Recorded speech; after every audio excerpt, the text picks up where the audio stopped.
नमस्कार दोस्तों, चलिए जानते हैं उत्तर प्रदेश की फटाफट 50 बड़ी खबरों को सिर्फ 10 मिनट में। लेकिन उससे पहले आप यह वीडियो किस जगह से देख रहे हैं हमें कमेंट में जरूर बताएं।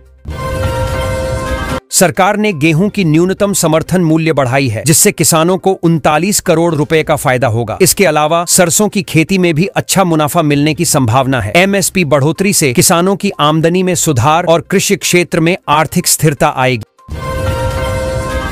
बरेली में फिर इंटरनेट सेवा बंद कर दी गई है। जुमा की नमाज से पहले सुरक्षा के लिए लगभग 8000 पुलिसकर्मी तैनात किए गए हैं। शहर में सीसीटीवी और अन्य कैमरों से निगरानी की जा रही है। प्रशासन का लक्ष्य शांति बनाए रखना और भीड़ नियंत्रण सुनिश्चित करना है। उत्तर प्रदेश के एक जिले में औद्योगिक गलियारे का लेआउट प्लान तैयार किया जा रहा है। सर्वे और प्लानिंग का काम शुरू हो चुका है। इस प्रोजेक्ट से उद्योगों को बढ़ावा मिलेगा, युवाओं को रोजगार मिलेगा और क्षेत्र का आर्थिक विकास तेज होगा। निवेशकों की रुचि भी बढ़ रही है। लाल बत्ती लगी निजी कार में घूम रहे सरकारी अधिकारी के बेटे का पुलिस ने चालान कर दिया। जांच में न ड्राइविंग लाइसेंस मिला और न ही प्रदूषण प्रमाण पत्र। नियमों की अवहेलना पर कड़ी कार्रवाई हुई। मामला चर्चा का विषय बना और पुलिस की सख्ती की सराहना हुई।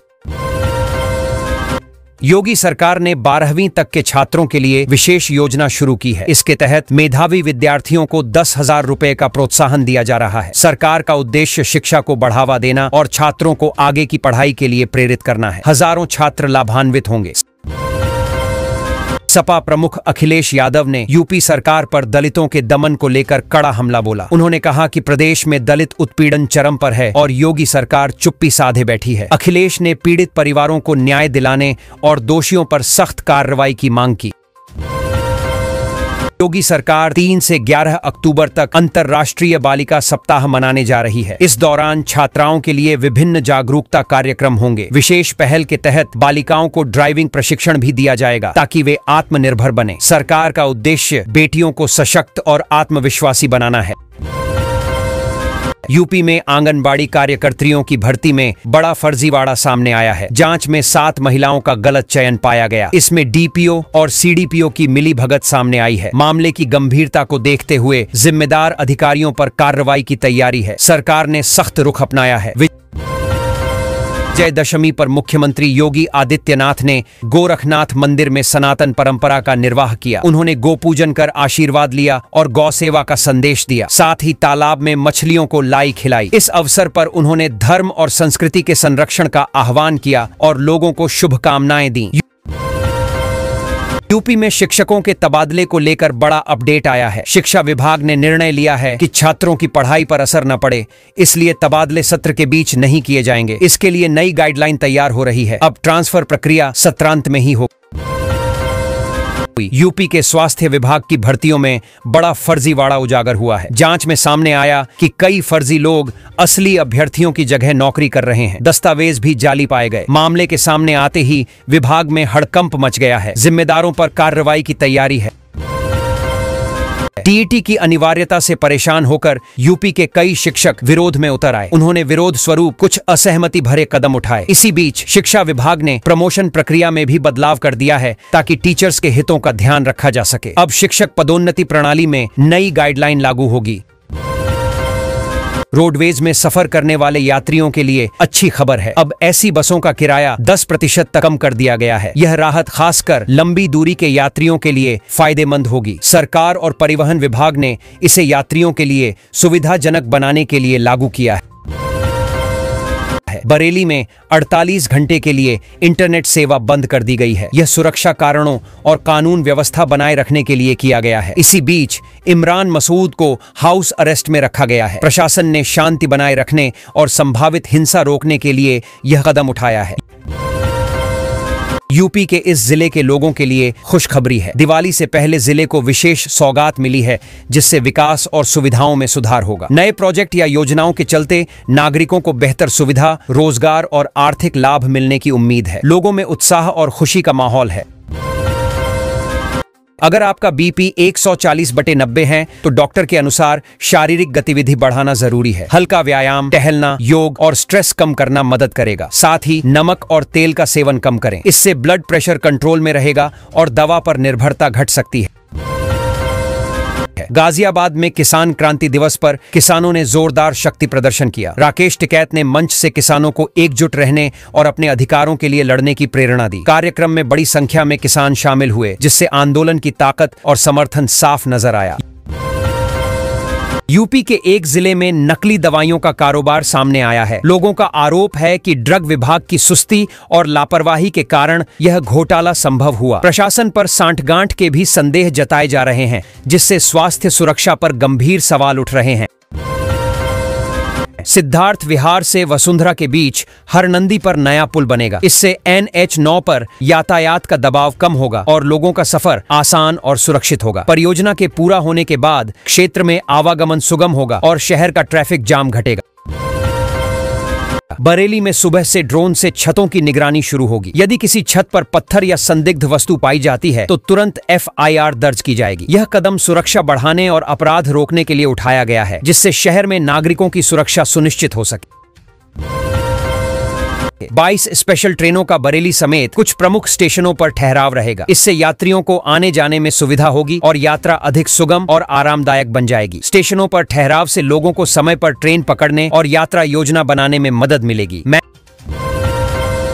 मैनपुरी में त्योहारों के दौरान बाजारों में ई-रिक्शा और भारी वाहनों की आवाजाही पर प्रतिबंध लगा दिया गया है। यह कदम सड़क सुरक्षा और भीड़-भाड़ को नियंत्रित करने के लिए उठाया गया है। प्रतिबंध से स्थानीय लोगों और व्यापारियों को व्यवस्थित और सुरक्षित आवागमन में मदद मिलेगी।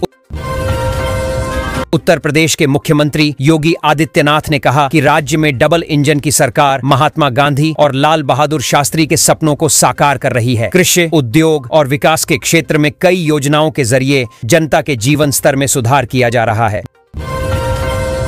दशहरा के अवसर पर दीपावली और छठ पर्व की तरह यात्रियों की भीड़ बढ़ गई है। सामान्य ट्रेनें फुल होने के कारण यात्रियों को पूजा स्पेशल ट्रेनों का सहारा लेना पड़ रहा है। रेलवे ने अतिरिक्त कोच और सेवाओं की व्यवस्था कर भीड़ को संभालने की कोशिश की है। गोरखपुर में ई-रिक्शा चालक ने महिला का जेवर और बैग चोरी कर भागने की कोशिश की। पीड़िता की सूचना पर पुलिस ने त्वरित कार्रवाई करते हुए आरोपी को गिरफ्तार कर लिया। उसके पास से चोरी किए गए गहने और बैग बरामद हुए। पुलिस पूछताछ में आरोपी ने अपराध स्वीकार किया। नोएडा वासियों के लिए दिवाली पर बड़ी राहत की खबर है। त्योहार के दौरान यात्रियों की भीड़ को देखते हुए परिवहन विभाग ने 305 अतिरिक्त बसें चलाने का निर्णय लिया है। इन बसों के जरिए लोगों को सफर में आसानी और सुविधा मिलेगी। भीड़-भाड़ और इंतजार की समस्या कम होगी। यूपी में माल से भरा एक ट्रक रहस्यमय तरीके से गायब हो गया। जब अधिकारियों ने छानबीन की तो बोरी खोलते ही सब दंग रह गए। बोरी में कीमती सामान निकला, जिसकी जानकारी पहले छुपाई गई थी। मामले की जांच शुरू। ट्रक चालक और सप्लाई चेन पर सवाल उठे। योगी सरकार ने बड़ा फैसला लेते हुए अब शिक्षिकाओं को भी 6 माह की मैटरनिटी लीव देने का ऐलान किया है। इससे प्रदेश की हजारों महिला शिक्षिकाओं को लाभ मिलेगा। पहले उन्हें कम अवधि की छुट्टी मिलती थी। यह फैसला कार्य जीवन संतुलन और मातृत्व संरक्षण की दिशा में अहम कदम है। स्मार्ट प्रीपेड मीटर की दरें तय न होने के बावजूद बिजली निगम उपभोक्ताओं से दाम वसूल रहा है। इसे लेकर उपभोक्ताओं में आक्रोश है और निगम के खिलाफ याचिका दायर की गई है। मामले पर सुनवाई की तैयारी है। उपभोक्ताओं ने पारदर्शिता और दरें तय करने की मांग की। बरेली में अवैध ई-रिक्शा चार्जिंग सेंटर पकड़ा गया। 97 ई-रिक्शा के लिए बिजली चोरी हो रही थी। SAP पार्षद उमान रजा समेत 8 लोगों के खिलाफ FIR दर्ज, 1 करोड़ 12 लाख रुपए का जुर्माना लगाया। विजिलेंस और बिजली विभाग ने संयुक्त कार्रवाई की। उत्तर प्रदेश के माध्यमिक स्कूलों में शिक्षा व्यवस्था प्रभावित हो रही है। करीब 25,000 शिक्षक पद खाली पड़े हैं, जिससे पढ़ाई पर असर पड़ रहा है। वहीं 90% कॉलेज स्थायी प्रिंसिपल के बिना केवल कार्यवाहक प्रिंसिपल के भरोसे चल रहे हैं। शिक्षक और प्रबंधन दोनों परेशान हैं। घरेलू गैस उपभोक्ताओं के लिए जरूरी खबर। यदि आपने अपनी eKYC नहीं कराई है तो अब से न गैस बुकिंग होगी और न ही सिलेंडर मिलेगा। उपभोक्ताओं को सलाह दी जा रही है कि तुरंत अपने आधार या रजिस्टर्ड मोबाइल से eKYC अपडेट कराएं, ताकि गैस सेवा बाधित न हो। सीतापुर में भ्रष्टाचार का मामला सामने आया है। एक दारोगा ने मुकदमा खत्म करने के लिए 10,000 रुपए की रिश्वत मांगी। शिकायत पर कार्रवाई करते हुए पुलिस टीम ने उसे रंगे हाथ गिरफ्तार कर लिया। मामले की जांच शुरू कर दी गई है और आगे की कार्रवाई जारी है। सपा सांसद जियाउर रहमान बर की तुलना रावण से करने के बाद राजनीतिक विवाद बढ़ गया है। इस पर भाजपा नेता प्रमोद कृष्णम ने प्रतिक्रिया देते हुए कहा कि उत्तर प्रदेश के मुख्यमंत्री योगी आदित्यनाथ अर्जुन हैं। राजनीतिक बयानबाजी के चलते सियासी माहौल गरमाया हुआ है। उत्तर प्रदेश सरकार ने बड़ा ऐलान किया है। तय तारीख को पूरे प्रदेश में सार्वजनिक अवकाश रहेगा। इस दौरान स्कूल, कॉलेज, सरकारी और निजी दफ्तर पूरी तरह बंद रहेंगे। अवकाश के दिन बाजार और अन्य संस्थान भी प्रभावित होंगे। आदेश सभी जिलाधिकारियों को भेजा गया है। पतंजलि संस्थान गौशालाओं को आत्मनिर्भर बनाने की दिशा में काम कर रहा है। हर जिले में 10 से 12 गौशालाओं को मॉडल के रूप में विकसित किया जा रहा है। यहाँ गोबर से खाद, बिजली और अन्य उत्पाद तैयार किए जा रहे हैं। इससे पशुपालकों की आय बढ़ेगी और गौशालाएं स्वावलंबी बनेंगी। मुजफ्फरनगर के कंडेला क्षेत्र में पुलिस ने छापेमारी कर 26 लीटर अवैध कच्ची शराब बरामद की। मौके से आरोपी को गिरफ्तार किया गया। पुलिस ने शराब को जब्त कर आरोपी के खिलाफ संबंधित धाराओं में मुकदमा दर्ज किया है। अवैध शराब पर लगातार अभियान चलाया जा रहा है। उत्तर प्रदेश के कर्मचारियों की सैलरी बढ़ोतरी को लेकर बड़ी खबर आई है। 8वें वेतन आयोग पर रिपोर्ट तैयार हो चुकी है। सूत्रों के अनुसार सैलरी में अच्छी बढ़ोतरी की संभावना है। सरकार जल्द इसे लागू करने का फैसला लेगी। कर्मचारियों में उत्साह दिख रहा है। यूपी में एक नया लिंक एक्सप्रेसवे बनने जा रहा है, जो गंगा एक्सप्रेसवे से जुड़कर सीधा संपर्क देगा। इस परियोजना से आसपास के जिलों को तेज यातायात सुविधा मिलेगी, उद्योग और व्यापार को बढ़ावा मिलेगा तथा रोजगार के नए अवसर पैदा होंगे। क्षेत्र के लोगों को आवागमन में बड़ी राहत मिलेगी। यूपी कैबिनेट की बैठक में 22 अहम प्रस्तावों को मंजूरी मिली। इसमें छात्रों और महिलाओं को विशेष तोहफे शामिल हैं। नगर निकायों में भर्ती का रास्ता साफ हो गया है। साथ ही कई विकास और कल्याणकारी योजनाओं पर भी निर्णय लिए गए, जिससे जनता को सीधा लाभ मिलेगा। AIMIM प्रमुख असदुद्दीन ओवैसी के एक बयान ने उत्तर प्रदेश की राजनीति में हलचल मचा दी है। उनके बयान पर सियासी दलों की तीखी प्रतिक्रियाएं सामने आईं। भाजपा, सपा और कांग्रेस नेताओं ने ओवैसी पर निशाना साधते हुए इसे चुनावी माहौल भड़काने की कोशिश करार दिया। उत्तर प्रदेश सरकार ने 101 किलोमीटर लंबी 4 लेन सड़क बनाने की मंजूरी दी है। इस सड़क से 4 जिलों को सीधा फायदा मिलेगा। नई सड़क से आवागमन आसान होगा और व्यापार व रोजगार के अवसर बढ़ेंगे। परियोजना पूरी होने पर क्षेत्र के लोगों को तेज और सुरक्षित यात्रा मिलेगी। योगी सरकार ने बड़ा फैसला लेते हुए संस्कृत पढ़ने वाले छात्रों को भी IAS सहित अन्य प्रतियोगी परीक्षाओं में अवसर देने का रास्ता खोल दिया है। अब संस्कृत विषय को मुख्य धारा में शामिल किया जाएगा। यह कदम संस्कृत को बढ़ावा देने के साथ युवाओं के लिए सुनहरा मौका बनेगा। उत्तर प्रदेश सरकार ने छात्रों को बड़ी खुशखबरी दी है। शिक्षा के स्तर को बेहतर बनाने और युवाओं को प्रोत्साहन देने के लिए नई योजनाओं की घोषणा की गई है। इससे छात्रों को सीधा लाभ मिलेगा। सरकार का यह कदम युवाओं के भविष्य को मजबूत बनाने में मददगार साबित होगा। ताजमहल ने एक बार फिर अपनी लोकप्रियता से सबको चौंका दिया है। 2024 के पर्यटन आंकड़ों के मुताबिक यहां आने वाले सैलानियों की संख्या रिकॉर्ड स्तर पर पहुंच गई। देशी विदेशी पर्यटकों की भारी भीड़ ने इसे पर्यटन का केंद्र बना दिया है। इससे प्रदेश की आय और प्रतिष्ठा दोनों बढ़ी है।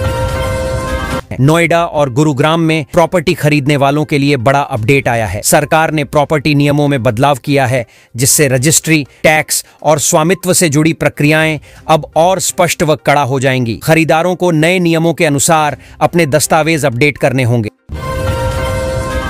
यूपी में पुलिस ने भीड़ को काबू में करने के लिए लाठीचार्ज कर दिया। यह कार्रवाई उस समय हुई जब लोग नियमों का उल्लंघन कर रहे थे। खबर मिलते ही ASP ने संबंधित थाना प्रभारी को तुरंत लाइन हाजिर कर दिया और मामले की जांच का आदेश दिया। यूपी में मौसम विदा होने को तैयार नहीं है। आज प्रदेश के 49 जिलों में भारी बारिश, तेज आंधी और बिजली गिरने की चेतावनी जारी की गई है। लोगों को सुरक्षित रहने और बाहर निकलते समय सतर्क रहने की सलाह दी गई है। आपात सेवाओं को भी अलर्ट पर रखा गया है।